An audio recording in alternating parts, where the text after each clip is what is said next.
Hello మామ! Videos upload చేసైతే చాలా రోజులవుతుంది. ఈ వీడియో ఫుల్‌గా చూసే వాళ్ళందరూ లైక్ చేసి, సబ్స్క్రైబ్ చేసుకోండి. నేను మా బావ విజయవాడొచ్చేసి చాలా రోజులవుతుంది కలిసి. ఇంకా ఏమన్నా తిందాం రా అంటే విజయవాడలో ఉన్న బి బీఆర్టీసీ రోడ్‌కొచ్చేసాం.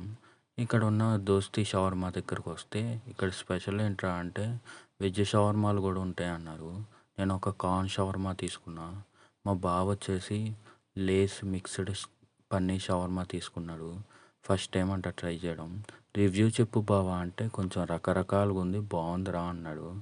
మీరు రోజు మిల్క్ ఎక్కడ ట్రై చేసుంటారు? రాజమండ్రిలో ట్రై చేసుంటారా? నేను వచ్చేసి ఈ స్ట్రీట్‌లో ఫస్ట్ టైం ట్రై చేస్తున్నా. దీని టేస్ట్ బాగుంది. సరే అని చెప్పి ఫ్రూట్స్ తినాలనిపించి పక్కన ఉన్న బండి మీద ఉన్న ఫ్రూట్స్ తీసుకొని తిన్నామన్నమాట. ఇంకా కిళ్ళి తిందాం అనిపించింది. అక్కడున్న స్పెషల్ కిళ్ళి తీసుకున్నాం. కాస్ట్ వచ్చి 50 రూపీస్ అంట. టేస్ట్ అయితే సూపర్ ఉంది. ఇంకా ఇంటికెళ్ళి